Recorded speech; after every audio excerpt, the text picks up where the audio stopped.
Bonjour à tous, heureux de vous retrouver aujourd'hui pour célébrer, adorer, être au bénéfice de la parole de Dieu. C'est vraiment une joie pour moi. On a été avec ma famille quelques semaines en congé et là de revenir parmi vous, je crois vraiment que Dieu va nous bénir, va nous encourager. La parole de Dieu nous dit: voici le jour que l'Éternel a créé, qu'il soit pour nous un sujet de joie. Et je crois ce matin, je crois aujourd'hui que Dieu va nous bénir, que Dieu va nous encourager. J'aimerais juste vous encourager à travers le chat qu'il y a en commentaire. Si vous avez des sujets de prière, nous allons prendre un temps tout à l'heure, on va tous prier ensemble et j'aimerais juste que vous puissiez mettre vos sujets de prière à l'intérieur du chat et dans quelques instants, les autres, vous pouvez voir les sujets qui apparaissent, que ce soit sur YouTube ou que ce soit également sur Facebook et dans quelques instants, tous ensemble, on pourra prier pour toutes les personnes qui demandent et qui réclament la prière. Vous allez pouvoir prier pour les gens qui réclament et qui demandent la prière. Alors, avant de laisser la place à Dan, à Priscille, à toute l'équipe de Louange, j'aimerais juste vous faire quelques annonces. Sachez que durant la semaine, on se retrouve chaque mardi soir à 20h30. Il y a un temps de louange, prière intimiste avec un des leaders de louange de l'église. Et puis également le jeudi à 20h30, c'est toujours à 20h30, mardi et jeudi 20h30, il y a le jeudi soir, il y a un webinaire, c'est-à-dire un enseignement. Webinaire, c'est la contraction de web et de séminaire. Et c'est un webinaire où on a la possibilité d'apporter un court enseignement biblique et vous avez la possibilité de poser toutes vos questions par rapport à l'enseignement, au cours biblique qui a été donné. J'en ai fait un jeudi, puis c'était juste génial de pouvoir voir ensemble, répondre aux questions des personnes. Donc ne ratez pas ça. Également concernant les offrandes, je vous invite à pouvoir donner vos offrandes. On a une adresse spéciale qui est monoffrande.fr et vous allez sur monoffrande.fr et vous avez la possibilité de donner vos offrandes directement en ligne ou alors vous allez sur le site de l'église, églisemomentum.com et il y a à faire un don et vous avez juste là à donner. Donc voilà pour concernant toutes les quelques annonces. Il y a d'autres annonces un peu plus majeures. Il y a des choses qui vont prendre place là en septembre concernant nos cultes, mais je vous en parle dans quelques instants après le temps de louange et d'adoration.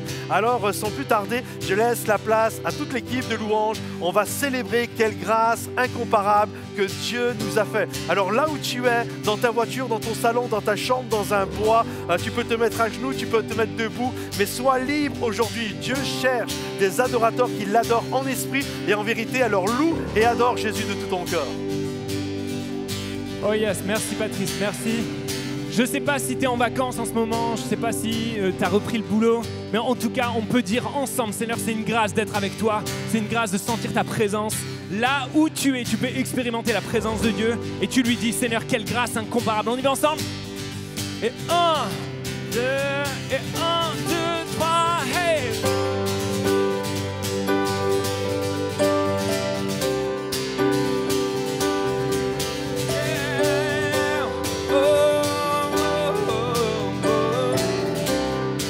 Allez, on y va. Qui brise le pouvoir? Qui brise le pouvoir du mal, la mort, qui aime d'un amour si puissant, si fort. C'est le roi de gloire, il est le roi des rois. Qui secoue la terre par un saint tonnerre, qui nous émerveille par tant de mystères. C'est le roi de gloire, il est le roi des rois. Quelle grâce incomparable, oh, oh, quel amour infini, que tu aies pris ma croix, que tu sois mort pour moi. Tu as payé le prix pour qu'enfin je sois libre. Oh, Jésus, je te chante pour ce que tu as fait.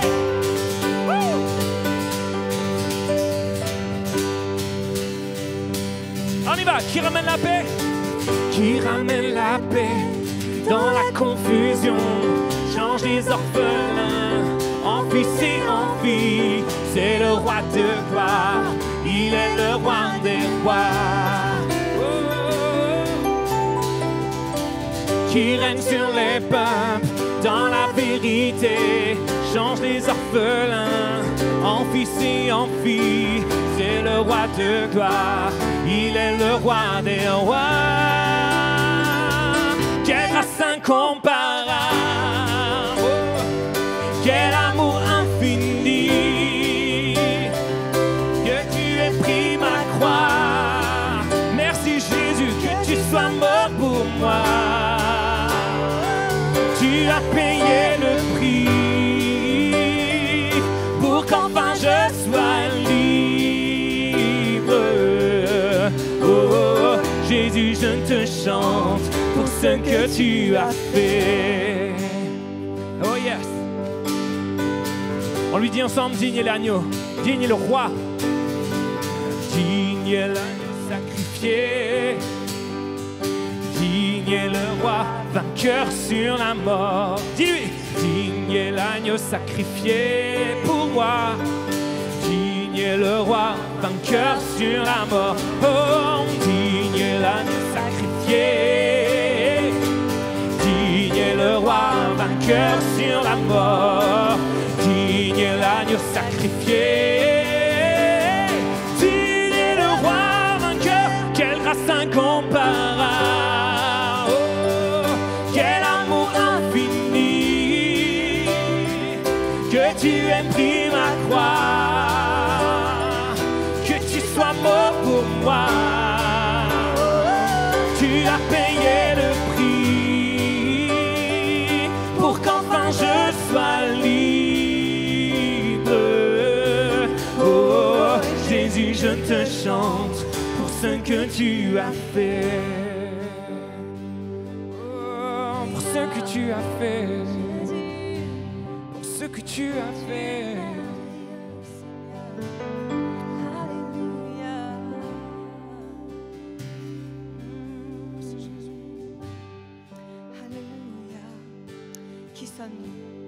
Qui sommes-nous pour que Dieu pose ses yeux sur nous, pour qu'il s'intéresse à nous? Et pourtant, il nous a choisis, il nous appelle ses enfants. Est-ce qu'on peut chanter ce chant avec toute la reconnaissance de notre cœur? Qui suis-je?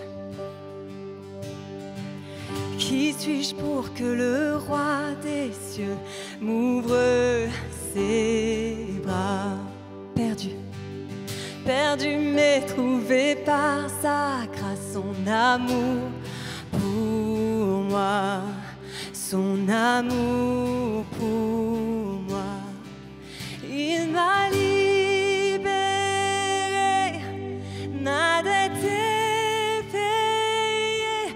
Je suis enfant de Dieu, je suis à lui. Il m'a racheté. Il m'a racheté à la croix grâce insondable. J'étais esclave. J'étais esclave du péché, mais il m'a sauvé. Jésus m'a sauvé. Il m'a libéré. N'a été payé. Je suis enfant de Dieu, je suis à lui. Et dans sa maison, j'ai trouvé ma place. Je suis enfant de Dieu, je suis à lui. Je suis choisi, je suis choisi. Et affranchi, en toi je sais qui je suis. Tu es pour moi, tu es pour moi, pas contre moi. En toi je sais qui je suis choisi. Je suis choisi et affranchi. En toi je sais qui je suis. Tu es pour moi, pas contre moi.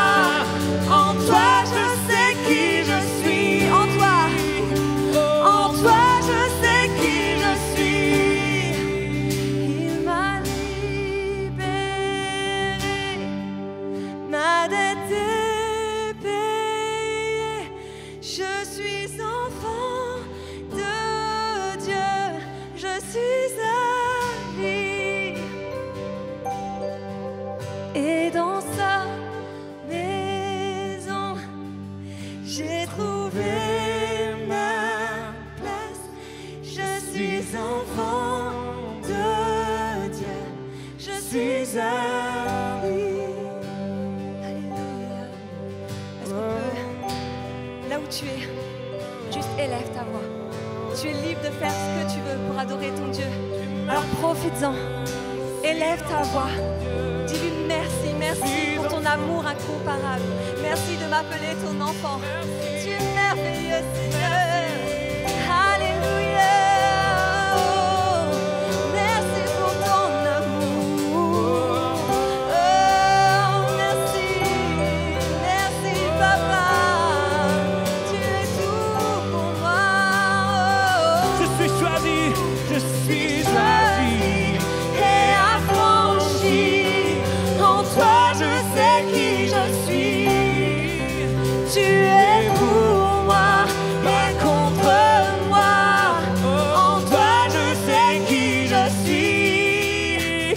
Je suis choisi et affranchi. En toi, je sais qui je suis. Tu es pour moi, pas contre moi. En toi, dis-lui, dis-le, je suis choisi et affranchi. En toi, je sais qui je suis. Tu es pour moi, pas contre moi. En toi, je sais qui je suis. Oh, en toi, je sais qui je suis. Alléluia. C'est qui je suis en toi, Seigneur. J'ai tant besoin de toi. Jésus, tu es tout pour moi. Tu es tout pour moi.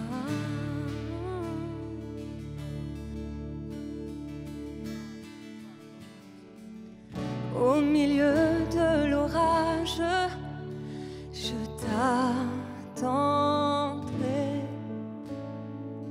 Si l'angoisse fait rage, je resterai. Tu protèges mon âme, je suis gardé. Même au milieu des flammes, je te louerai. Tu es mon Dieu, mon Père, tu es mon univers. Je suis ancré dans ton amour, je chanterai toujours. Tu es mon défenseur, tu es mon rédempteur. Entre tes mains, tu tiens mes voies. Non, je ne crains pas. Jésus, tu es tout pour moi. Oh, oh, oh. Jésus, tu es tout pour moi.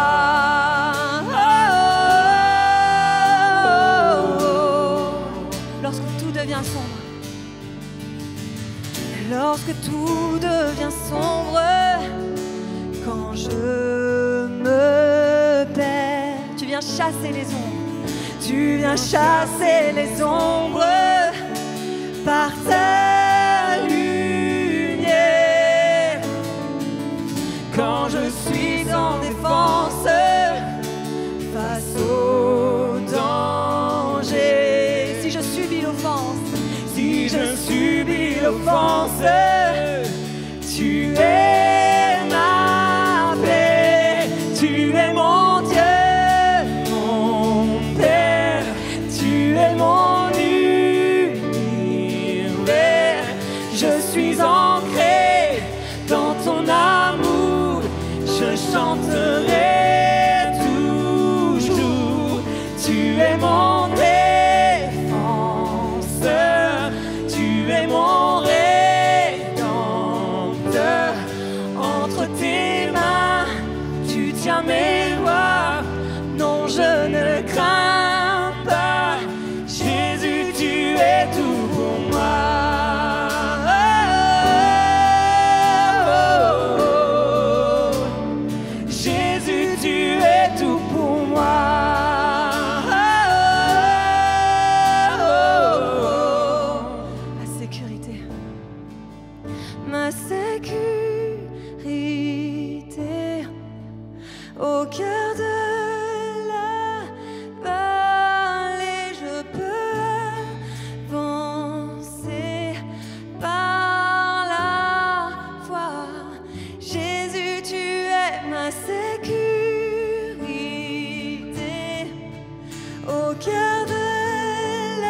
Alors qu'on reste dans cette attitude de louange, d'adoration, vous connaissez maintenant comment se profilent nos réunions.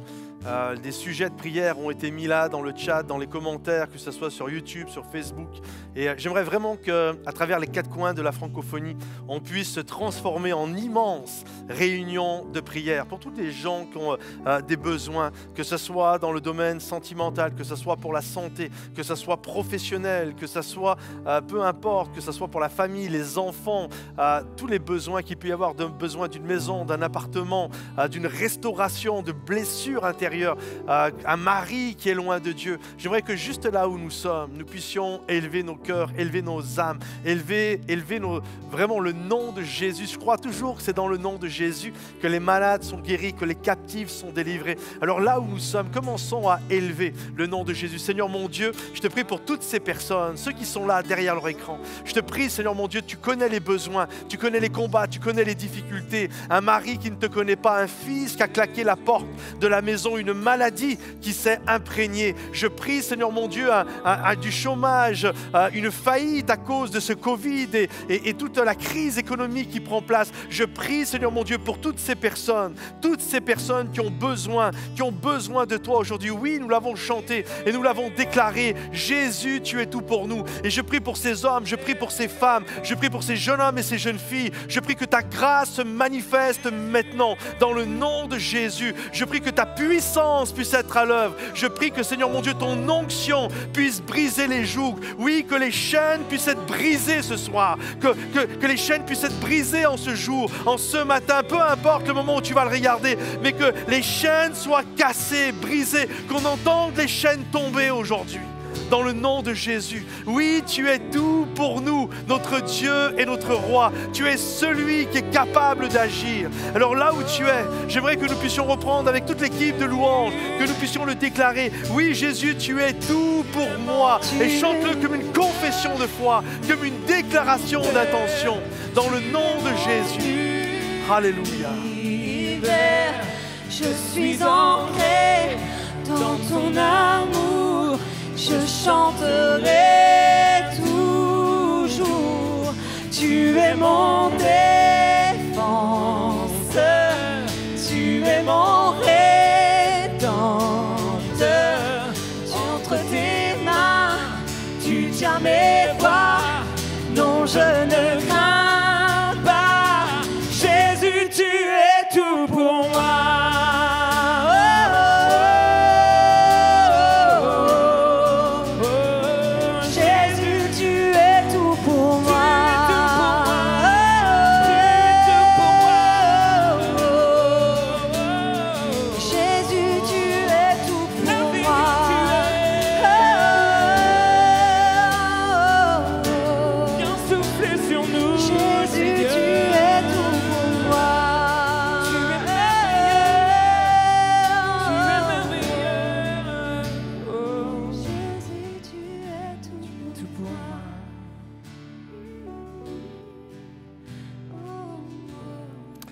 Alléluia, Jésus est tout pour nous. Je vous souhaite la bienvenue à l'église Momentum ou l'église Momentum chez vous, à la maison, en ligne, là où tu es, Momentum dans ta voiture, Momentum dans ta chambre, peu importe là où tu es. Je crois que l'Esprit de Jésus peut venir t'encourager ce matin. Alors bienvenue à chacun d'entre vous. On est heureux de partager ces instants avec chacun. Aujourd'hui, je crois vraiment que le Seigneur nous a bénis durant ce temps de louange et je crois vraiment que j'ai un message qui va également vous faire du bien au niveau de votre foi, va vous aider à aller de l'avant. Alors avant de partager la parole de Dieu avec vous, quelques annonces concernant la vie de notre Église pour ceux qui nous rejoignent. Sachez que toutes les semaines, nous avons un programme pour vous. Chaque mardi et chaque jeudi à 20h30, il y a une réunion en live sur notre chaîne YouTube de l'Église Momentum. Alors le mardi, c'est quoi? C'est une réunion de louange intimiste avec un temps de prière également. Et le jeudi soir, c'est un enseignement, un cours biblique qui est donné avec la possibilité de répondre à vos questions. On est en live, hein, c'est des vrais lives, donc vous avez la possibilité que ce soit le mardi avec vos sujets de prière et le jeudi avec les questions par rapport à l'enseignement. On est heureux de pouvoir répondre à vos questions. Alors, c'est pas tout le temps. Dans une réunion classique, en règle générale, on ne lève pas sa main pour répondre à des questions. Et là, vous avez la possibilité de le faire. Donc, ne ratez pas ça. Mardi pour la réunion de louange et de prière et jeudi pour l'enseignement biblique avec un temps de questions-réponses et tout ça c'est en live mardi, jeudi et le dimanche bien sûr à 10h. Notez également, bientôt nous allons reprendre habituellement lorsqu'il n'y a pas de Covid, on n'a pas la réunion à 10h. Nous avons des réunions, la réunion à 9h30 et une autre à 11h30. On a plusieurs cultes dans la semaine, on en a même un le vendredi soir. Mais sachez que nous allons bientôt reprendre nos cultes en présentiel. Alors, on va vous donner les informations. Tous ceux qui sont membres de l'Église, vous allez recevoir un email. Donc, important d'ouvrir et de lire et de répondre à cet email parce que ce sera sur inscription. Mais c'est à partir du premier week-end de septembre, le dimanche 6 septembre. Donc, ça ne sera pas à 10h et même le live pour ceux qui sont derrière leur écran, ça ne sera plus à 10h. Ça sera comme c'était avant le Covid à 9h30. Donc, sachez que vous allez recevoir cet email et on se réjouit. On va faire tout ce que l'on peut, le mieux que l'on peut pour que vraiment on puisse retrouver ce temps de communion. On a tellement besoin de ça, de pouvoir se retrouver. Donc on sait qu'on est dans une période mouvementée, compliquée, mais je crois que Dieu va nous bénir. Également concernant les dîmes et les offrandes, pensez à pouvoir apporter vos dîmes aux offrandes parce que l'Église continue avec tous les besoins qu'il peut y avoir. On travaille fort pour vous rejoindre et que ça soit Espoir, que ça soit les soins pastoraux, l'église, les réunions en ligne, enfin bref, tout ce que l'on fait. Donc, merci pour vos offrandes, monoffrande.fr ou alors vous allez sur le site de l'église, églisemomentum.com et vous allez sur l'onglet Donner et vous avez la possibilité de faire une offrande. Donc, merci.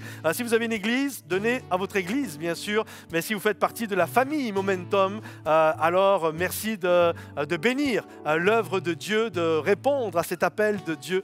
Merci à chacun. Pensez également pour que l'enseignement, je vais apporter un message dans quelques instants qui je crois va bénir et encourager beaucoup de personnes, mais pour qu'il soit vu un maximum, il est important que vous mettiez un petit like, un petit pouce bleu. Ce n'est pas pour gonfler mon orgueil, hein, ne vous inquiétez pas, mais plus une vidéo est likée, plus elle a le petit pouce et plus elle est proposée dans le fil d'actualité, donc plus elle est vue et plus elle est susceptible de bénir des gens. Alors là où tu es, prends 10 secondes, là 3 secondes même, mets un petit like, mets un petit coup de pouce bleu. Si tu n'es pas abonné à la chaîne Momentum, abonne-toi à la chaîne Momentum pour ne rien rater et pense à activer la petite cloche, les petites notifications. Parce que si tu es abonné, mais que tu n'actives pas les notifications, si tu ne penses pas aller sur la chaîne, tu verras rien du tout. Alors que quand il y a la petite cloche, même si tu as oublié, boum, tu as toujours le rappel. On t'avertit qu'on est en ligne, même pour les replays. Donc, c'est vraiment important que vous puissiez activer les notifications. Donc, voilà, tout a été communiqué concernant les annonces. J'aimerais juste prendre un instant, avant de partager la parole de Dieu avec vous, j'aimerais prendre un instant et prier. Et puis ensuite, on va ouvrir la Bible ensemble et être au bénéfice de l'histoire biblique, du récit biblique, de ce que Dieu, de la parole de Dieu, de ce que Dieu veut nous communiquer. Seigneur mon Dieu, je te prie pour les personnes qui écoutent ce message ce matin. Je prie, Seigneur mon Dieu, pour tous ceux qui l'écouteront même un autre jour ou en replay ou en plein milieu de la nuit. Je prie que ta parole puisse avoir un effet extraordinaire dans la vie de chacun. Je prie que tu relèves, que tu restaures. Je prie que tu bénis, je prie que tu guérisses. Je prie, Seigneur mon Dieu, qu'il y ait un avant et qu'il y ait un après. Seigneur mon Dieu, quand tu nous parles, alors il se passe des choses extraordinaires. Tu es celui qui est capable de faire bouger les lignes. Tu es celui qui est capable de prendre notre vie qui est parfois enfermée, qui est parfois à l'arrêt et de nous faire vivre un momentum, de nous mettre en élan, de nous mettre en mouvement afin que nous puissions vivre la vie que tu as prévue pour chacun d'entre nous. Alors je prie pour toutes ces personnes ce matin et je prie que ta puissance soit à l'œuvre là où ils sont maintenant. C'est dans la puissance du nom de Jésus que j'ai prié et là où tu es, dis avec moi, Amen. Ça veut dire qu'il en soit ainsi qu'il a été prié. Amen, ainsi soit-il. Merci à chacun pour votre présence dans ce lieu. On est vraiment bénis, on est vraiment encouragés, semaine après semaine, de pouvoir se retrouver. Et moi, je suis parti là depuis quelques semaines et c'est le premier message. Alors si des moments je bug, ne vous inquiétez pas, en règle générale, quand je reviens de vacances, des moments j'accroche des mots ou des choses comme ça, mais vous me ferez grâce. En tout cas, aujourd'hui, j'aimerais vraiment vous encourager. Imaginez avec moi, je sais que vous avez de l'imagination, imaginez avec moi, bien sûr c'est une histoire imaginaire, c'est faux, que le diable se retire des affaires, qui dit c'est bon, j'en ai marre, si ça pouvait arriver, ça serait génial, n'est-ce pas? Mais imaginez que ça arrive, que le diable est fatigué, il en a marre, il veut se retirer. Et que là, il organise une vente d'un vide-grenier. Il se met là dans la rue chez lui, puis il sort des tables, et là, il met tous les instruments pour faire chuter les hommes et les femmes, il les met en vente. Et là, il y a des gens, vous êtes en train de vous promener, de marcher à travers les tables, à travers les instruments qui sont là. Et puis, vous en voyez plusieurs. Vous voyez l'alcool, vous voyez le jeu, vous voyez débauche sexuelle, mauvais caractère, hypocrisie, mensonge, etc. Ils sont tous plus ou moins usés et valent un certain prix. Puis à un moment donné, vous êtes intrigué. Il y a une arme, il y a un instrument, vous ne savez pas trop ce que c'est, mais il est plus usé que les autres. Vraiment, il est usé et son prix, il est beaucoup plus cher que les autres. Alors là, vous regardez le diable et vous dites, mais je ne comprends pas, c'est quoi cet instrument qui est plus usé que les autres et pourquoi il est beaucoup plus cher que les autres? Et là, l'ennemi vous regarde, le diable vous regarde en vous disant, tu vois, cette arme, c'est parce qu'elle est beaucoup plus efficace que les autres. Tu sais, les gens ont tous leurs travers. Ça peut être différent. Il y en a qui ont des problèmes avec l'alcool, mais ce n'est pas tout le monde qui a des problèmes avec l'alcool. Il y a des gens qui ont des problèmes d'adultère, mais ce n'est pas tout le monde qui a des problèmes d'adultère. D'autres ont un problème avec leur caractère, le mensonge, mais ce n'est pas tout le monde qui a ce problème-là. Enfin bref, autant il y a de personnes, autant il y a des personnes avec des problèmes différents, et tes problèmes à toi ne sont pas forcément les problèmes d'un autre, et vice-versa. Mais il y a une chose, une arme que je peux utiliser et atteindre chaque chrétien. Alors là, vous êtes intrigué, mais ok, je comprends, elle est vraiment usée, celle-là, puis elle coûte vraiment plus cher, mais c'est quoi cette arme? Et là, il regarde, c'est l'arme du découragement. Le découragement guette tout le monde. Que tu sois pasteur qui a 50 ans, qui prie 2 heures par jour, ou un homme, une femme de Dieu extraordinaire qui a fait des choses, ou que tu sois un simple nouveau converti, ou même que tu ne sois pas chrétien du tout, peu importe qui tu es, le découragement guette tout le monde. Autant il y a des choses, il y a des armes, c'est spécifique à telle et telle personne, mais le découragement guette tout le monde. Et ça, c'est une réalité. On vit tous et on passe tous par des périodes de découragement. Moi qui vous parle, ça m'est arrivé plusieurs fois dans ma vie d'être découragé. Je me souviens à un moment donné, je prêchais tellement, je travaillais dans un département, c'était avant de venir ici, je travaillais dans tout un département et je prêchais, j'étais pasteur de jeunesse, pasteur de plusieurs groupes de maisons, pasteur d'une église, etc. Et je me souviens un jour, ça faisait plus d'1 an, je prêchais 250, 300 fois par an, et j'étais dans ma voiture et j'étais complètement découragé. Et je me souviens, j'étais là, je dis, Seigneur, j'ai l'impression d'être devenu une machine à prêcher. Je suis fatigué, je suis lassé. Et le Seigneur est venu, il m'a encouragé, il m'a restauré, il m'a renouvelé, mais ça nous arrive à tous d'être découragés. Hier, j'étais au téléphone avec un ami pasteur et on parlait de la reprise, des réunions, on parlait des églises qui ont repris. J'ai contacté plusieurs pasteurs et voir un petit peu le pouls, puis je relis des différents articles et là j'entends, tout le monde me dit, nous on ne sait pas, on n'a pas encore repris, on va reprendre là début septembre, mais de ce que j'entends de partout, et j'espère que ce ne sera pas vrai pour nous, mais ce que j'entends de partout, c'est que grosso modo, puis là on ne parle pas des gens qui ne viennent pas à l'église parce qu'ils ont peur ou parce qu'ils sont des personnes à risque, bien sûr, on ne parle pas de ça, mais tous me disent grosso modo, il y a 30% des gens qui ont disparu des radars. 30%. C'est énorme.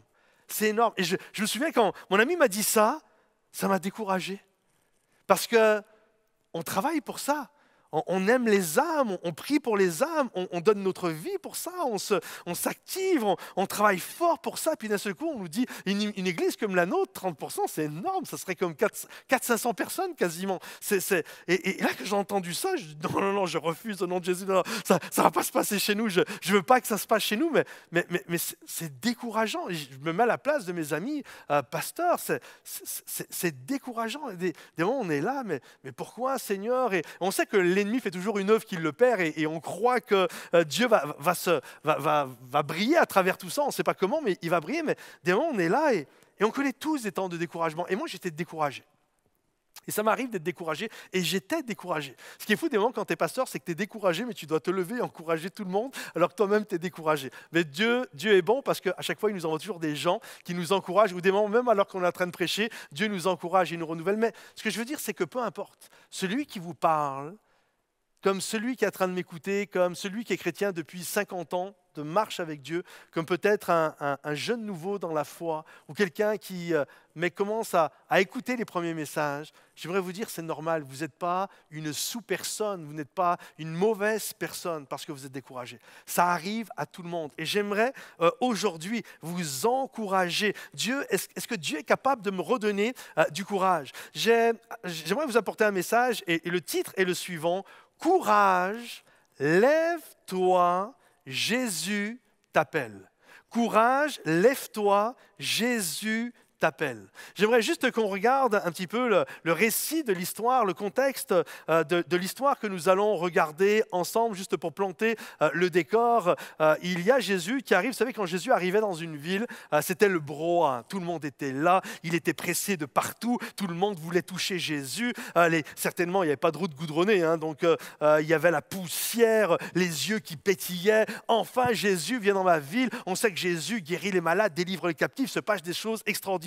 Le courage revient, les yeux pétillent, les sourires arrivent. Jésus fait des choses extraordinaires. Et alors qu'il est en train de marcher, prêt à rentrer dans la ville de Jéricho, il y a au début de la ville, et les gens se plaçaient là, il y avait ceux qui étaient les malades, il y avait les estropiés, il y avait les aveugles, il y avait les sourds, il y avait les estropiés. Enfin bref, il y avait tous les gens qui étaient là et qui attendaient de la part des passants, qui attendaient de la part des voyageurs, des commerçants, quelque chose, une pièce pour leur venir en aide, etc. Et alors que Jésus est en train de marcher, il y a plein de gens désespérés, découragés littéralement, au bord du chemin.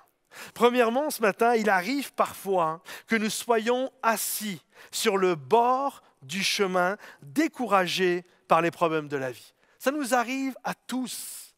Et là, alors qu'il y a tous ces hommes qui sont là, toutes ces personnes qui sont là, il y en a un qui s'appelle Bartimée. Et la Bible nous dit que lorsqu'il va savoir, il va dire, mais c'est Jésus, mais Jésus de Nazareth, il y a Jésus qui est là, et les gens disent, ouais, c'est Jésus. Et là, Bartimée va faire quelque chose de fou en plein milieu, alors que pourtant il y avait le brouhaha, il y avait du bruit. La Bible nous dit que Bartimée va se lever et il va s'écrier, Jésus, aie pitié de moi. Aie pitié de moi, Seigneur Jésus. Viens, considère-moi, Seigneur. Il est là, il est au bord du chemin. Jésus passe, il y a le brouhaha, il y a la poussière. Il est là, mais lui, il est aveugle, il ne voit rien, mais il entend l'espoir. Il entend celui, on lui parle de celui qui change les vies. Et là, c'est comme, il y a quelque chose, il y a un bond qui se passe dans son cœur. Je ne peux pas laisser l'occasion. Ça fait des années que je suis découragé. Ça fait des années que je suis dans ma situation. Ça fait des années que je suis empêtré là-dedans. Et là, il se lève d'un coup, Jésus, aie pitié de moi. Je veux que ma vie change. Regarde où je suis. J'ai aucune considération. Et des moments, on a vraiment cette notion. Bartimée, il n'avait pas de considération. D'ailleurs, son nom nous dit qu'il n'avait pas de considération. Bartimée, ce n'est même pas un vrai nom. Ça veut dire le fils de Timée. En règle générale, vous m'avez déjà entendu dire ça sur d'autres messages, mais lorsque un enfant naissait, à part s'il y avait quelque chose qui entourait sa naissance ou une prophétie sur la vie de cet enfant, en règle générale, on ne lui donnait pas un nom tout de suite. On attendait qu'il grandisse et en attendant, on l'appelait le fils de Bar-Joseph, le fils de Joseph, etc. Et lorsqu'on voyait, parce qu'à cette époque-là, ce n'est pas comme aujourd'hui, on ne donnait pas un nom parce qu'on trouvait que c'était sympathique ou mignon. Le nom devait refléter le caractère de la personne. Et on attendait que l'enfant grandisse, et lorsqu'il y avait une lumière qui symbolisait le caractère de l'enfant, alors on lui donnait un nom qui reflétait qui il était. Et si on ne trouvait rien, on ne lui donnait pas de nom. Et toute sa vie, il s'appelait Bar quelque chose, ça veut dire le fils de un tel. Et Bartimée, lorsqu'il est né, on lui a pas donné de nom. On n'a jamais rien vu de bon dans ce gars. On n'a jamais rien vu de bon. Ensuite, il s'est retrouvé au bord d'un chemin, c'était un aveugle, qu'est-ce qu'on va faire de lui? Et il est allé au bord du chemin, il demande l'aumône, les gens qui passent, il ne voit rien, on ne voit rien, personne ne le considère. Toute la journée, il y a des gens, certains devaient s'arrêter, mais la majorité, 99%, devaient passer à côté, ne devaient même pas le voir, même pas le considérer. C'est rien, Bartimée, à ce moment-là. Son nom, c'est le fils de Timée. Et j'aimerais te dire, même quand personne ne te considère, je crois que Jésus, de tout mon cœur, je crois que Jésus, même si tu es là chez toi en ce moment, ou dans ta voiture, ou je ne sais où, avec des écouteurs dans un bois, et que personne ne te considère, tu as l'impression d'être aveugle. Tu as l'impression que même les gens sont... C'est pas toi l'aveugle, tu as l'impression que c'est les autres. Tu es là, tu cries, considérez-moi, je suis là, je souffre, etc.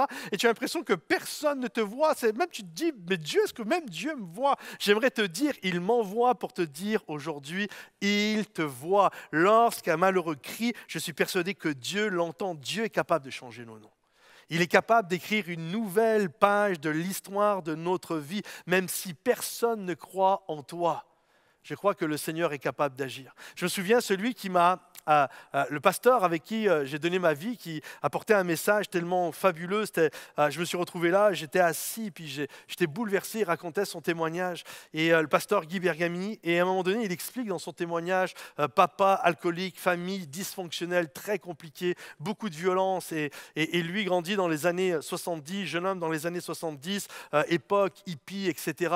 Et il y a de la colère, il y a de la tristesse, il y a de la drogue, il y a toute une vie dysfonctionnelle qui est là. Et il soupire après de la paix, il soupire pour trouver le chemin, il soupire pour trouver la voie. Et à cette époque-là, la grande mode, c'est d'aller, tous les jeunes, c'est la grande mode, c'est d'aller en Inde. Et en Inde, il y a les gourous, là, les guides, là, tout ça. Et il veut trouver sa voie.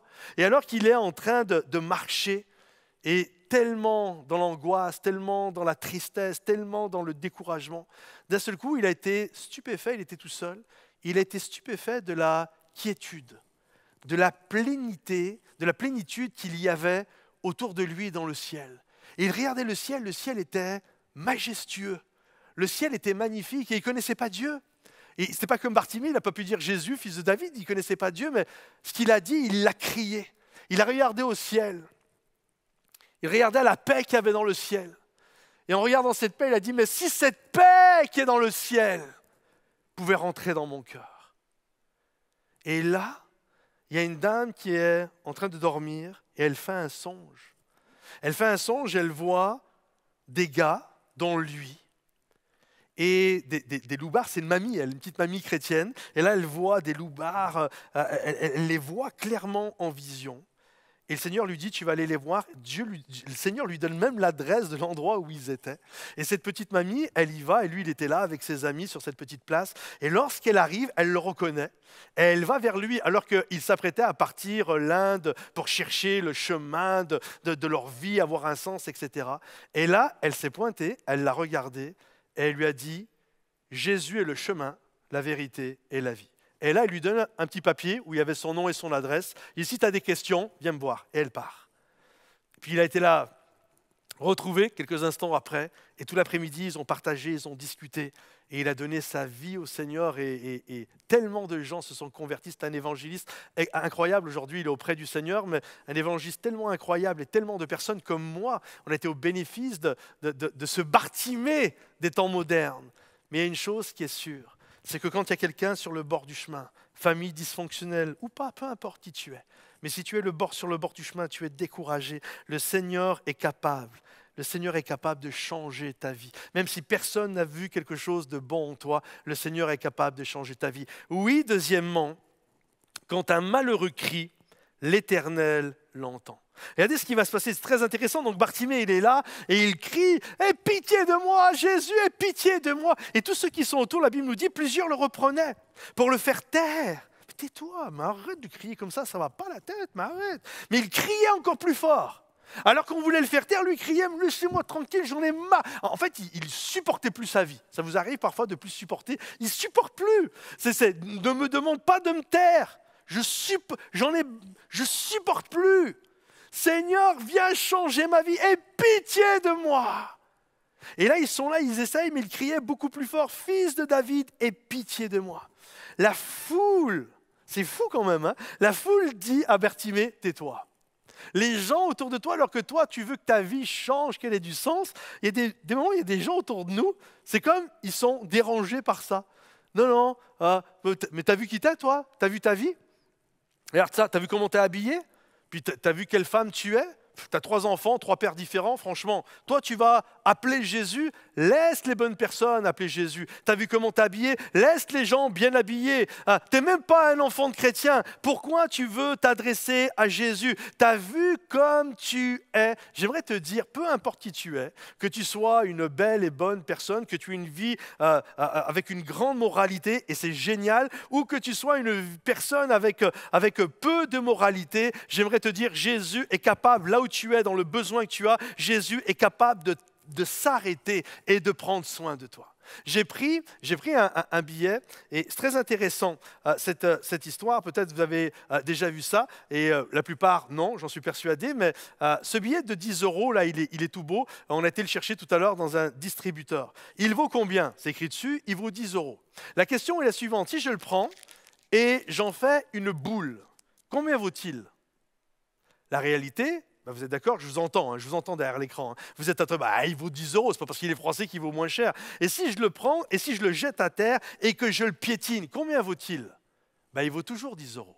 La réalité, c'est que tu sois une personne repassée, impeccable, pas un pli, ou que tu sois froissé, complètement abîmé, ou que tu sois piétiné, pour Jésus, tu as la même valeur. Pour Jésus, il allait guérir la fille du chef de la synagogue, d'un homme pieux et religieux, mais en même temps, il s'arrête et il guérit la femme à la perte de sang, il s'occupe de ce Bartimée qui est là. Vous comprenez, Jésus est là pour tout le monde. Il n'y a pas une barrière, il n'y a pas un passé qui peut empêcher Jésus d'agir. Peu importe que tu sois riche, pauvre, grande moralité, pas de moralité, que tu sois froissé, que tu sois nickel, impeccable, piétiné ou debout, Jésus est là pour toi. Quand un malheureux crie, il est l'Éternel qui entend. Et Bartimée, on le voit, il crie encore plus fort. Jésus, fils de David, aie pitié de moi. Dieu entend le brouhaha. Jésus entend l'appel de Bartimée, malgré le brouhaha qu'il y a autour de lui. Je crois qu'aujourd'hui, écoute bien ce que je vais vous dire. Écoutez bien. Même là, au milieu des 7 milliards d'habitants, au milieu du Covid, au milieu des gens qui crient, au milieu des bruits de guerre, au milieu de la famine, au milieu de tout ce qui prend place sur la terre, écoute bien, je suis persuadé que ta prière, Jésus l'entend. Il y a beau avoir le brouhaha, il y avait un brouhaha incroyable lorsqu'il rentrait à Jéricho, mais Jésus a entendu la prière de cet homme-là.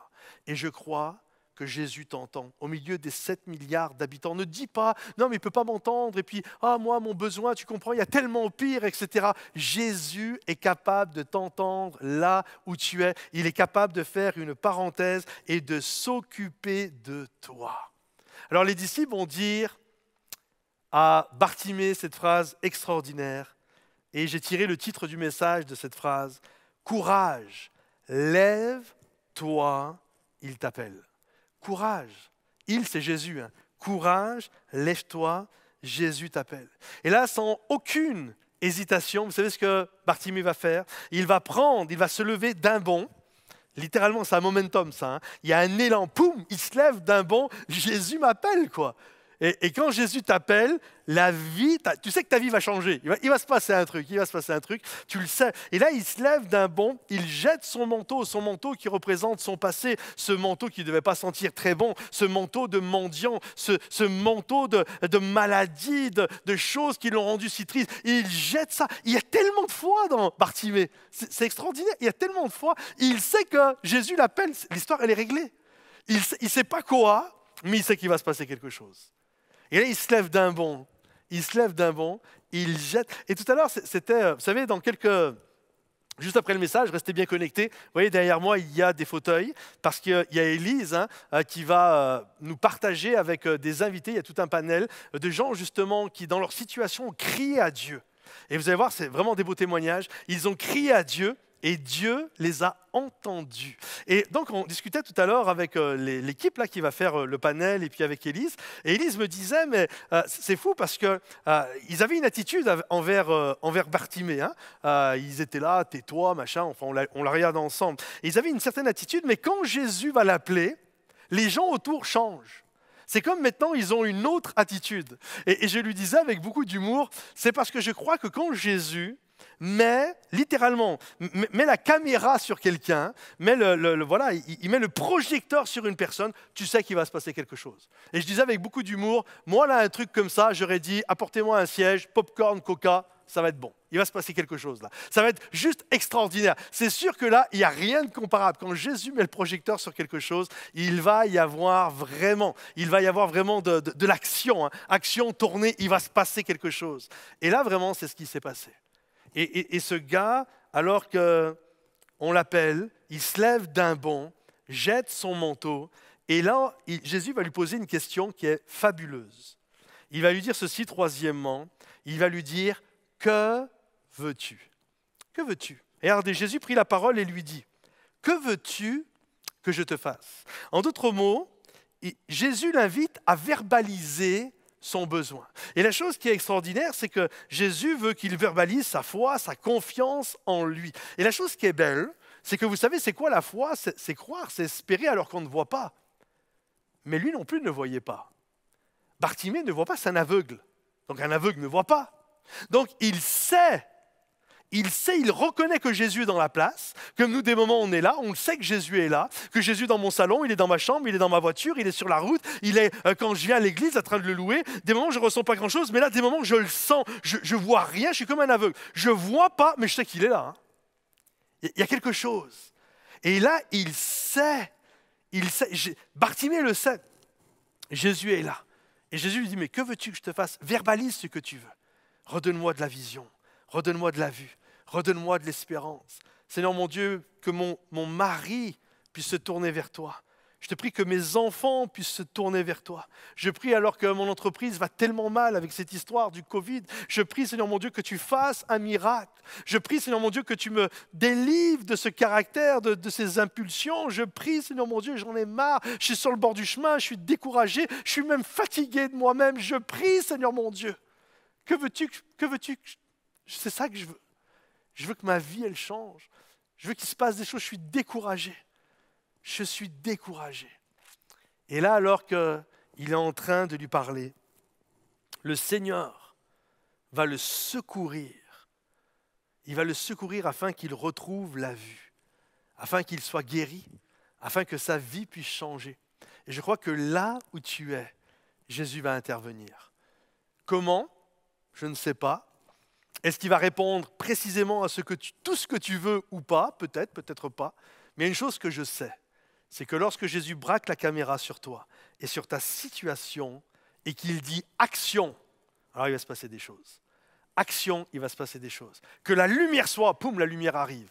Il y avait le tohu-bohu, la terre était informée vide, poum, d'un seul coup, il y a la création. D'un seul coup, il y a la vie qui prend place, il y a les animaux qui arrivent, l'être humain qui est créé, etc. Quand Jésus dit que la lumière soit, action, on tourne, il se passe des choses. Et je crois que le Seigneur est là. Que veux-tu? Alors que tu parles, le Seigneur pose sa main. Je ne sais pas comment, mais je sais qu'il va agir avec puissance et avec grâce. J'ai demandé aux musiciens s'ils peuvent revenir et je finirai avec cette courte pensée. Désormais, toi qui crois que le Seigneur va agir, suis Jésus.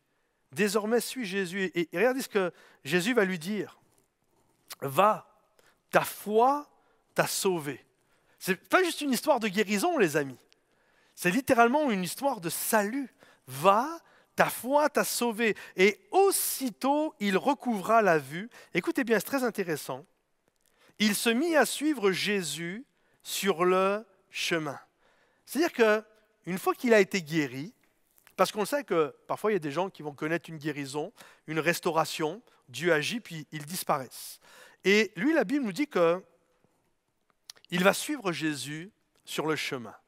Et c'est très intéressant parce que vous savez, le mot chemin en français, il y a plusieurs types de routes. En France, si je vous dis autoroute, ça vous éveille quelque chose. Si je vous dis sentier, ça vous éveille quelque chose. Départemental, national, rue, peu importe. Vous comprenez, il y a plusieurs voies, il y a plusieurs types de routes. Et suivant le nom de la route, vous savez de quoi on parle. Si je parle d'autoroute, je ne parle pas d'un sentier. Si je parle d'un sentier, je ne parle pas d'une nationale ou d'une voie express ou d'une départementale. Bref, en fait, le nom vous éveille quelque chose. Et en grec, c'est exactement pareil. Le Nouveau Testament est écrit en grec. Et lorsqu'il est parlé de route, ici, il suivit Jésus sur le chemin. Le mot en grec que l'on retrouve ici, c'est le mot doctrinos. Ça veut dire, en d'autres mots, il se mit à suivre Jésus sur le doctrinos, sur la doctrine, sur la parole de Dieu. Et je crois que une des clés essentielles pour marcher avec Jésus, même lorsque des moments on peut encore être découragé, passer par des temps difficiles, mais c'est de dire, comme Bartimée, j'avance sur le chemin, je serre ta parole sur mon cœur. Ta parole est une lampe sur mon sentier, même quand tout est obscur, même quand tout est sombre, lorsque je passe par la vallée de l'ombre de la mort, lorsqu'il n'y a qu'inquiétude, stress, angoisse autour de moi. Je sais que tu es mon appui. Je sais que tu es là. Tu es l'ombre de ma main droite. Que 1000 tombent à gauche, 10 000 à droite, tu es là, Seigneur, tu marches à mes côtés, tu gardes mon départ et tu gardes mon arrivée dès maintenant et à jamais. Tu vas me faire voir ton salut. Il y a vraiment cette notion. Je veux suivre Jésus. Juste pas dire, oupi, il m'a guéri, youpi, il a pardonné mes péchés. Mais maintenant, je le suis sur le chemin de la doctrine, sur le chemin de la parole de Dieu. J'ai noté ceci, Jésus entend le cri du malheureux. Il désire vous aider.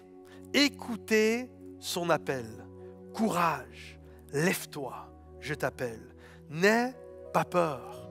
Suis-moi sur le chemin de la vie. Suis-moi. Et alors que tu vas suivre Jésus, alors le Seigneur va te renouveler. N'abandonne pas. C'est un appel que je te fais aujourd'hui. N'abandonne pas. Je lisais il y a quelque temps un témoignage qui m'a fait sourire. Il y a un petit garçon, sa maman, elle lui apprenait à faire du piano et elle lui donnait des cours de piano. Et puis elle entend que dans sa ville, là, pas très loin, il y a le grand pianiste, j'ai noté son nom parce que c'est un peu compliqué à dire, Paderewski. Et pianiste virtuose, Paderewski. Et là, voilà, bel auditorium, les chaises, et puis là, elle est assise. Puis son enfant est assez bougeon quand même. Et alors que tout le monde attend le maître, tout le monde attend le virtuose, ce fameux pianiste, à un moment donné, la dame se retourne, elle parle avec quelqu'un, et le gamin se lève, il descend, il est intrigué par le piano, et là, alors que personne ne le voit, sans que personne ne fasse attention, il monte sur l'estrade, se met derrière le piano et commence à jouer des notes maladroites, mais il commence à jouer. Et là, d'un seul coup, tout le monde entend les notes de musique, tout le monde se retourne, quoi. Et là, on commence à voir ce gamin qui joue des notes un peu de manière maladroite. Et là, les voix commencent à fuser.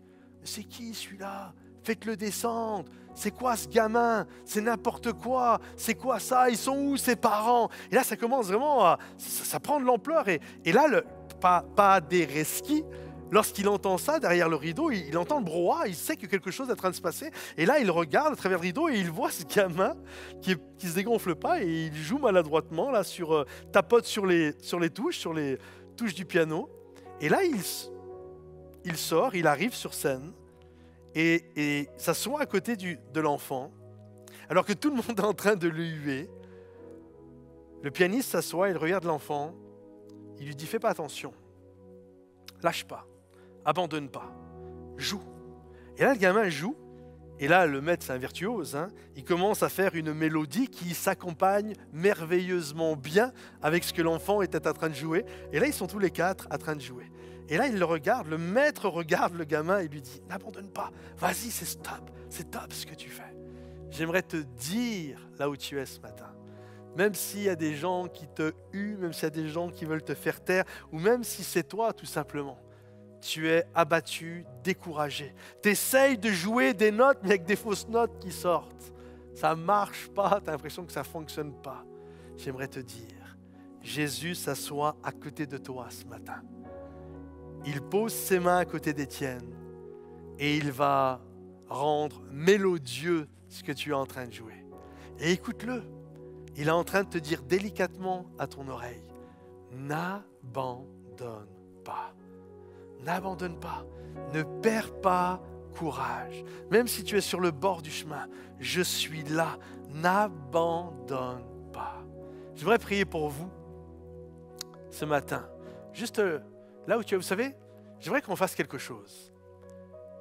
Alors qu'il voulait que sa vie change, Jésus l'a appelé et on lui a dit ceci, courage, lève-toi, il t'appelle. J'aimerais te dire comme ce matin, comme un geste symbolique et prophétique. Lève-toi là où tu es. En disant, je crois ce matin que ce message, il est pour moi. Je suis découragé, je suis lassé, je suis fatigué de tout ce que je suis en train de vivre. Lève-toi là où tu es ce matin. Peut-être c'est toute la famille, vous devez vous lever. Mais lève-toi en disant, je me lève ce matin. Je me lève, je veux que ma vie, Jésus, ce message, il est pour moi. Ce n'est pas par hasard que je suis tombé sur ce message. Il est pour moi, ce message. Je me lève, j'entends la voix de Jésus qui me dit, courage, lève-toi. Je me lève et je viens vers Jésus. Seigneur mon Dieu, je te prie pour toutes ces personnes. Je te prie, Seigneur mon Dieu, pour toutes ces personnes qui sont là ce matin, Seigneur mon Dieu. Attire-les à toi. Attire-les à toi, amène-les à toi, Seigneur mon Dieu. Qu'elles vivent, Seigneur mon Dieu, comme cet homme, ce Bartimée qui était sur le coin du chemin, qui était lassé, fatigué. On a été le chercher. Jésus t'appelle, lève-toi. Il s'est levé, Jésus l'a attiré à lui. Alors que le matin même, il ne savait même pas ce qui allait se passer. Mais sa vie, ce jour-là, a totalement été changé. Je prie pour tous ces hommes, ces femmes, ces jeunes hommes, ces jeunes filles, ces vieillards peut-être qui sont en train de m'écouter. Je prie, Seigneur mon Dieu, que ce matin, ils entendent ta voix leur parler. Ils entendent ta parole leur parler. Et peu importe la situation dans laquelle ils sont, qu'ils disent, je réponds à l'appel, lève-toi là où tu es. Et à tous ceux qui se sont levés, j'aimerais qu'avec toute l'équipe de louanges, nous puissions chanter comme une déclaration de foi et d'intention, de dire, oui Seigneur, tu m'attires à toi, tu m'amènes à toi, Seigneur mon Dieu, que ma vie puisse être changée. Je veux vivre pour toi, je veux te suivre sur le chemin, Jésus. Alléluia. Dirige-moi, dis-lui. Dirige-moi vers toi, attire-moi, attire-moi à toi, je désire plus de toi, je désire plus de toi en moi. Oh, attire-moi à toi, Seigneur. On chante ensemble, c'est toi qui dirige mes pas. C'est toi qui dirige mes pas, Jésus. C'est toi. C'est toi qui transforme ma vie, Jésus. C'est toi qui as souffert pour moi, Seigneur.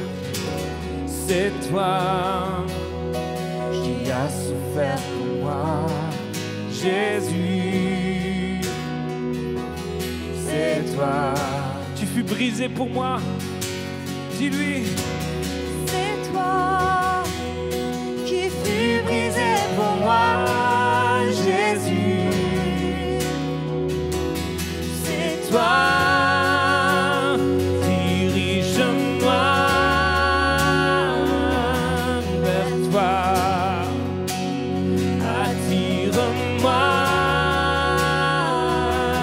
attire-moi à toi, je désire plus de toi.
chante-le une dernière fois comme une prière. Dirige-moi vers toi, attire-moi,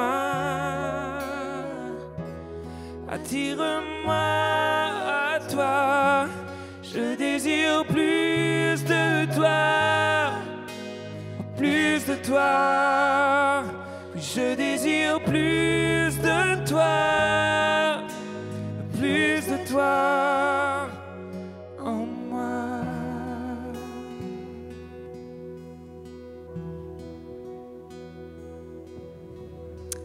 Alléluia, Seigneur. Véritablement, c'est le cri de notre cœur, Papa. Nous voulons plus de toi dans nos vies. Nous voulons plus de ta présence, car nous savons tellement, ô Dieu de gloire, que cela fait toute la différence, que ce soit en nous, dans notre entourage, notre famille, Seigneur. Alors, réponds à ce cri. Nous l'avons entendu ce matin que lorsque nous crions, tu es ce Dieu qui a compassion de nous et qui répond. Alors, juste merci, Seigneur, pour ce que tu as fait depuis le début de cette célébration, mais ce que tu vas faire encore, car nous allons maintenant entendre 3 merveilleux témoignages de femmes qui ont crié à Dieu et Dieu une nouvelle fois a été fidèle car il a répondu. Mais de quel cri parlons-nous? Nous allons l'entendre maintenant. Et comment Dieu a même répondu? C'est ce que nous allons entendre. Donc, j'en profite. Je vous dis bonjour à tous. J'espère que vous allez bien. Merci d'être restés, car vous allez voir, Dieu va encore nous faire tellement de bien. Bonjour toutes les 3. Bonjour à toi, Hélène. Bonjour. Bonjour également à toi, Vanessa. Bonjour. Puis à toi, Emmanuel. Bonjour. Merci d'avoir accepté d'ouvrir votre cœur et de nous partager ce fameux cri dont on parle et comment Dieu également va répondre. Hélène, on va commencer par toi, si tu veux bien. Oui. Tu es maman de 2 enfants. Tu es également l'épouse d'un homme qui a pris son baptême il y a 1 mois déjà. Oui. Il nous a raconté sa version de l'histoire. Il nous a dit que c'était à travers toi qu'il avait connu Christ, sauf que toi, tu vas nous raconter réellement comment ça s'est passé. C'était pas si évident que ça pour toi. Non. D'abord, on s'est rencontrés. Moi, je connaissais Dieu et tout ça, mais pour différentes raisons, j'étais en crise et je voulais plus entendre parler de Dieu. Et du coup, j'essayais de construire ma vie en dehors de l'église, en dehors de tout ça. Et donc, j'ai rencontré Kevin dans ce contexte-là. Et donc, on a démarré une relation, on a emménagé ensemble. Et puis, au bout de 2 ans quand même, parce que je suis têtue, au bout de 2 ans, Dieu me harcelait depuis tout ce temps, mais j'ai abandonné les armes et j'ai dit, bon, ok Seigneur, je reviens. Et donc, innocemment, j'ai trouvé une église et tout ça, et j'en ai parlé à Kevin. Et on n'en avait jamais encore parlé de tout ça, puisque bon, moi, j'étais plus du tout là-dedans, donc je connaissais pas son point de vue. Je savais que sa famille n'était pas forcément pour, mais bon, on n'en avait jamais parlé. Et donc là, je lui dis, bon, écoute, avant de te rencontrer, j'étais chrétienne et tout ça, et là, j'ai envie d'y retourner. Et là, c'est la douche froide, parce qu'en fait, il me dit, ah non, mais c'est hors de question, en fait. Là, c'est soit on se sépare, soit tu continues comme tu étais, quoi. Mais c'est pas possible, tu peux pas aller à l'église, lire ta Bible et ça. Donc je me dis, non, ça va pas être possible, parce que moi, j'avais décidé de retourner vers Dieu et c'était inimaginable pour moi de continuer sans Dieu là plus longtemps. J'avais vraiment décidé qu'il fallait que j'y retourne. Donc en fait, j'ai prié, j'ai dit, Seigneur, s'il veut pas rester avec moi à cause de ça, qu'il parte, et tant pis, je vais faire mon chemin avec toi. Et en fait, Kevin est resté malgré tout. J'ai été à l'église, et puis bon, il me faisait des réflexions, des petites piques, et je voyais bien que ça lui plaisait pas, mais bon, j'ai continué mon chemin. Puis à force de continuer mon chemin, à un moment, il a fallu quand même que je mette les choses en règle aussi. Je savais pas trop quoi faire avec Kevin, parce que du coup, moi, j'avais déjà bien entamé la relation, donc on vivait ensemble et tout, donc c'était compliqué. Et puis, du coup, j'ai prié, et puis j'ai été voir Kevin, et je lui ai expliqué que bon, maintenant, soit on arrêtait la relation, soit on allait se marier, et il fallait plus qu'on couche ensemble jusqu'au mariage et tout ça. Donc là, il m'a regardé comme ça, il a complètement vrillé. Et il a dit, non mais tu vis dans quelle époque? C'est pas possible ça. Donc là, je me suis dit, bon là, c'est sûr, il va me quitter. Et non, en fait, il m'a pas du tout quitté, il m'a demandé en mariage. Et du coup, moi, je savais pas trop comment réagir à tout ça, parce que je pensais vraiment depuis le début qu'il allait pas rester avec moi. Donc en fait, j'ai prié, j'ai dit, Seigneur, qu'est-ce que je dois faire avec tout ça? Et j'avais pas forcément de réponse, donc j'ai dit bah, juste, je vais continuer la relation avec Kevin, et puis quand il en aura marre, il me quittera, quoi. Finalement, tu disais à Dieu, s'il n'y a pas de frein, venant de lui, alors tu continuerais. Sauf Voilà. que tu grandis dans ta consécration. Et il te demande au final, au mariage, la préparation ne se passe pas comme tu l'avais imaginé. Donc, tu le vois comme un frein de la part de Dieu. Tu décides d'interrompre cette relation. Et comment ça va se passer? Et du coup, voilà, on n'arrivait pas à débloquer les fonds pour financer ce mariage. Et en fait, moi, je l'ai pris vraiment comme un refus de Dieu. Donc, je me suis dit, je vais arrêter tout de suite parce que si Dieu n'est pas d'accord que je m'engage dans cette relation, ça ne sert à rien que je le fasse. Donc, en fait, j'avais décidé de dire à Kevin que je voulais plus me marier et que je préfère attendre une réponse de Dieu avant de le faire. Et je savais que lui, il allait prendre ça comme un affront et que voilà, ça allait être très compliqué. Et donc, on avait décidé d'aller au restaurant. Donc, j'arrive au restaurant, puis le moment arrive où j'ouvre la bouche pour me lancer à dire ça. Et c'était compliqué parce qu'on s'était lancé. Et en fait, à ce moment-là, j'ai une vision. Et je vois Abraham, l'histoire d'Abraham avec Isaac, quand il est prêt à le sacrifier et que Dieu retient son bras et qu'il y a un bélier qui sort du buisson. Et juste après, je vois Kevin à genoux devant une croix, qui s'humilie devant une croix. Et Dieu me dit...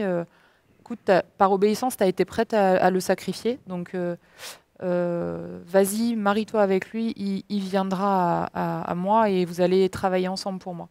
Et donc là, j'accepte forcément de l'épouser. Il évite le sacrifice. Et sans le savoir, d'ailleurs, je referme la bouche, continue mon repas et on Pour se toi, marie. c'est une réponse de Dieu. Tu as bel et bien sa bénédiction pour justement aller jusqu'au mariage. Oui. Le mariage se passe très bien. Tu vas t'attendre à ce que ça se passe aussi rapidement pour lui, sa conversion. Mais ça ne sera pas le cas. Tu nous raconteras ça par la suite. Oui. Bonjour Vanessa, de nouveau. Bonjour. Vanessa, tu es une jeune qui investit dans l'église, notamment au kiosque Information. Tu es très proche de ta famille. Il est arrivé de nombreuses fois dans le passé de pouvoir mettre ta vie en parenthèse, justement pour pouvoir prendre soin d'eux. Durant la période du Covid, écoute, vous vivez une épreuve assez compliquée. Tu mets une nouvelle fois ta vie entre parenthèses. Exactement. En fait, ça arrivait pendant mon travail. Je reçois un coup de fil de ma mère, en fait, qui me dit ton père a des symptômes et tout. Enfin, on sait pas si c'est vraiment le Covid. Et à ce moment-là, moi, ma première idée, c'est je vais prier. Je vais prier, je vais jeûner, je vais intercéder, je vais vraiment permettre que Dieu a sa main posée directement sur cette maladie, parce que voilà, Dieu, en fait, dès qu'on prie, c'est vraiment, il y a une puissance dans la prière. Et moi, je jeûne pendant tout ce week-end. Et je m'attends vraiment à un miracle, en fait, en considérant que c'est pas vraiment le Covid. Et en fait, le dimanche qui a suivi, j'ai un appel de l'infirmière de mes parents qui m'annonce cette nouvelle de savoir que mon père a le Covid positif. Et là, déjà que j'avais une autre épreuve derrière, j'avais vraiment, en fait, je m'abandonne, en fait. Je commence à me dire, mais Seigneur, pourquoi j'ai pas le droit d'être heureuse, pourquoi j'ai encore ça, pourquoi. Et en fait, tous les pourquoi à ce moment-là, en fait, ça devient comme un échec, comme un abandon de dire Seigneur, j'en peux plus, quoi. J'en peux plus. À ce moment-là, tu cries à Dieu et tu dis, OK, Seigneur, je me sens la responsabilité de m'occuper de mes parents, mais s'il te plaît, interviens, car toute seule, je n'y arriverai pas. Tu vas nous expliquer comment Dieu va répondre à cette prière. Emmanuel, oui. Jeune femme investie au service de baptême depuis 4 ans maintenant. Depuis 5 ans. Depuis 5 ans. Tu fournis un super travail. Merci. Emmanuel, il y a quelque temps encore, tu devais te marier. OK, ça ne s'est pas passé comme tu l'avais imaginé et tu vas sombrer. Est-ce que tu veux bien nous le partager, s'il te plaît ? Bien sûr. Il y a 5 ans, donc j'étais en couple avec un garçon, du coup. On s'est fiancés par la suite et quand la date a été posée, on s'est lancé dans l'organisation du mariage. Ma robe était commandée, la salle et le traiteur étaient réservés, les alliances étaient prêtes, les invitations aussi prêtes à être envoyé et j'étais heureuse, je vivais heureuse parce que du coup j'allais vivre le rêve de toutes les jeunes filles, j'allais me marier. Et il y a 2 ans de cela, tout s'effondre et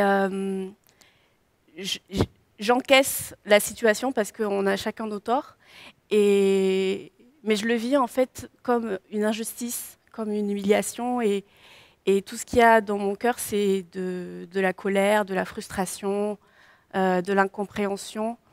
Et du coup, je n'arrivais pas à voir autre chose que la douleur parce que certes, la relation s'était arrêtée, mais pour moi, c'était un peu comme si ma joie s'était arrêtée, ma vie s'était arrêtée, mes plans s'étaient arrêtés.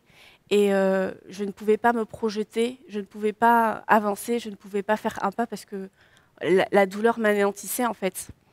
Et comme c'était trop pour moi, de me réveiller chaque jour avec ce manteau de tristesse, de l'incapacité de vivre le jour en fait et de penser à demain, j'ai commencé par crier à Dieu parce que personne autour de moi ne pouvait m'enlever cette douleur.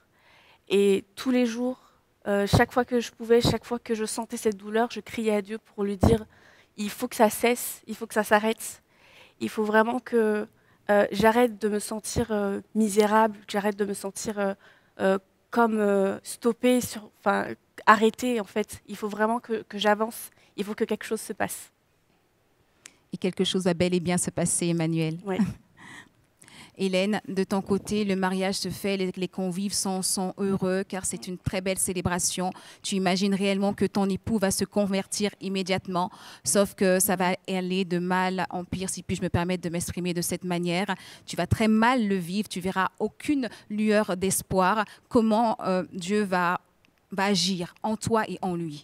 Oui, du coup, après le restaurant, tout s'est débloqué, on a eu un très beau mariage et moi je pensais vraiment, du coup après cette vision, je me suis dit ça va être chouette, on va se marier, je vais aller à l'église, il va venir avec moi, il va se convertir et on va travailler pour Dieu.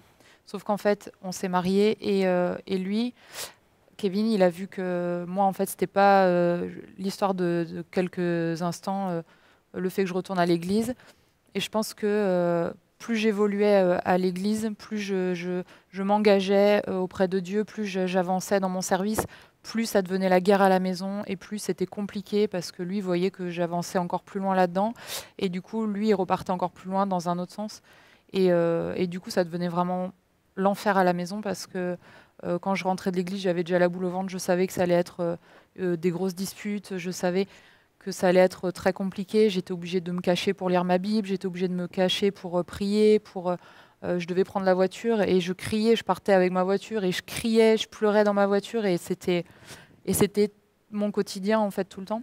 Et j'étais vraiment toute seule parce que les gens en dehors de l'église ne comprenaient pas ce que je vivais. Et dans l'église, on me disait que j'avais qu'à pas me marier avec quelqu'un de pas chrétien.